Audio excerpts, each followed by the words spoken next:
അറബിച്ചന്തവും മഞ്ഞൾ പ്രസാദത്തിന്റെ കുളിർമയും തുളുമ്പുന്ന സംഗീതത്തിന്റെ അനർഘ നിമിഷങ്ങൾക്കാണ് ഫ്ലവേഴ്സ് ടോപ്പ് സിംഗർ സീസൺ 5-ന്റെ പാട്ടുമത്സരവേദി ഇന്ന് സാക്ഷ്യം വഹിക്കാനൊരുങ്ങുന്നത്.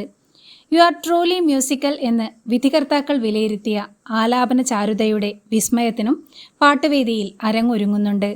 ടോപ്പ് സിംഗർ സീസൺ 5-ലെ ജനപ്രിയ കുട്ടിപ്പാട്ട് ഗായകനായ ദേവതീർത്ഥാണ് അറബി വേഷത്തിൽ പാട്ടുവേദിയിലെത്തുന്നത്. 14-ാം രാവിന്റെ എന്ന തട്ടുപൊളിപ്പൻ ഗാനത്തിന്റെ എനർജറ്റിക് പ്രകടനവുമായാണ് ദേവതീർത്ത് ഇത്തവണ എത്തുന്നത്. മഞ്ഞൾ പ്രസാദവും നെറ്റിയിൽ ചാർത്തി എന്ന മലയാളികളുടെ പ്രിയ ഗാനവുമായാണ് ടോപ്പ് സിംഗർ സീസൺ 5-ലെ ജനപ്രിയ കുട്ടിപ്പാട്ട് ഗായികയായ ആർജിത കുട്ടി എത്തുന്നത്.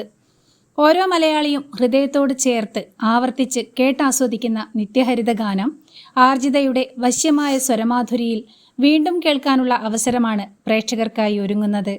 പാട്ടിന്റെ ഭംഗി നന്നായി കീപ്പ് ചെയ്തുകൊണ്ടുള്ള ആലാപനമായിരുന്നുവെന്നാണ് ആർജിതയുടെ പ്രകടനത്തെക്കുറിച്ച് വിധികർത്താക്കൾ വിലയിരുത്തുന്നത്. കാളിന്തി തടത്തിലെ രാധ എന്ന ജാനകിയമ്മ ആലപിച്ച് അനശ്വരമാക്കിയ ക്ലാസിക് ഗാനത്തിന്റെ യു ആർ ട്രൂലി മ്യൂസിക്കൽ എന്ന് വിധികർത്താക്കൾ വിലയിരുത്തിയ രാഗവിസ്മയം സൃഷ്ടിക്കുകയാണ് ഋതുവീണ.